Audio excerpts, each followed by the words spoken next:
आदरणीय गुरु प्यारी सात संगत जी, प्यार से कहिए धन निरंकार जी। आप सभी संतों महापुरुषों का हमारे YouTube चैनल में बहुत बहुत स्वागत है और शुक्राना है मेरे मालिक का। आज 24 अप्रैल, जैसा कि हम सभी जानते हैं, मानव एकता दिवस के रूप में आज इस दिन को मनाया जा रहा है। और आज ही के दिन बाबा गुरबचन सिंह जी ने इस शरीर को छोड़कर ये निरंकार में विलीन हुए थे।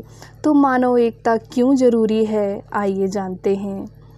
मानव एकता और इसकी आवश्यकता के विषय में विश्व स्तर पर चर्चाएं तो बहुत होती हैं, लेकिन इस दिशा में किए गए प्रयासों का विस्तार संभवतः उस रूप में नहीं हो पाया है, जबकि यह मानवीय खुशहाली का मूल आधार है।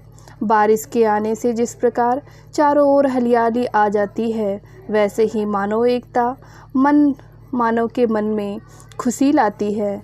सभी धर्म मानव एकता की शक्ति को लेकर मानव मात्र की एकता को प्रफुल्लित कर सकते हैं। एकता का एक विशेष गुण है मृदुलता, जो कि जीवन की मुश्किलें भी खत्म कर देती हैं। संघर्ष जीवन का अंग है, लेकिन संघर्ष आपस में ना होकर एकता के लिए हो, तभी जीवन का उत्कर्ष भी संभव है। एकता के स्वप्न को साकार करने का स्वर सभी धर्मों, जातियों और भाषा समूहों से उठना चाहिए। एकता हमारी पहचान बननी चाहिए।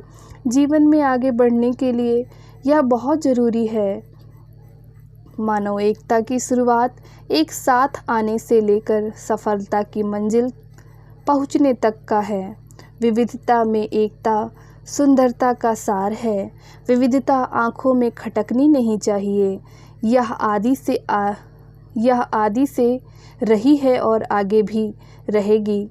एकता से नामुमकिन भी मुमकिन हो सकता है। ध्यान रहे कि जब अकेले हम बहुत काम जो है वो कम कर पाते हैं, लेकिन जब एकता आ जाती है, एकता को आधार बना लेते हैं, तो एकता को अपनाकर एक साथ मिलकर बहुत कुछ किया जा सकता है और सफलता भी पाई जाती है।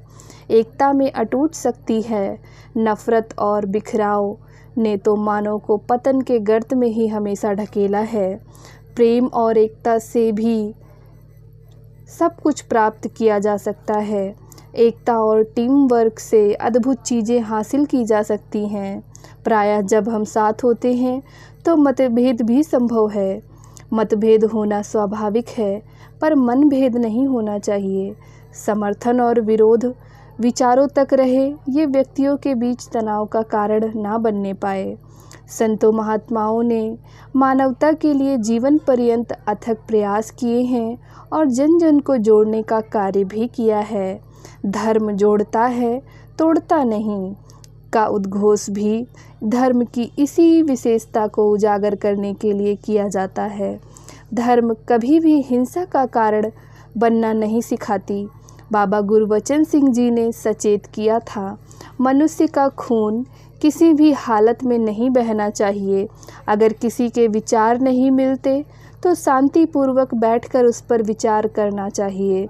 संतों का मार्ग हमेशा ही अहिंसा का ही रहा है। जब हम एकजुट हैं तभी शक्तिशाली हैं। हम जितना विभाजित होते जाएंगे उतने ही कमज़ोर बनते चले जाएंगे। शांति, सद्भाव, प्यार और सौहार्द मानव एकता हेतु आवश्यक है। पंथों, भाषाओं, सभ्यताओं और क्षेत्रों की विविधता से ऊपर उठकर जब हम केवल मानवता को प्राथमिकता देते हैं, तो सारा संसार ही एक परिवार का भाव हमारे अंदर आने लगता है। बाबा गुरबचन सिंह जी का जीवन मानव एकता के लिए पूर्णतया समर्पित था। उन्होंने धर्म, जाति, भाषा, वेशभूषा, देश, प्रांत, अमीर गरीब की सीमाओं से ऊपर उठकर आदर्श जीवन जीने की प्रेरणा अपने वचनों और जीवन से दी, जिसका बहुत ही बड़ा प्रभाव पड़ा। मानव एकता के लिए ही उन्होंने अपने सर्वोच्च बलिदान को भी दिया। उन्होंने दिन रात संसार का रूप संवारने का कार्य किया। उनके अविस्मरणीय उपकारों को युगों युगों तक याद किया जाएगा। सात संगत जी, धन निरंकार जी।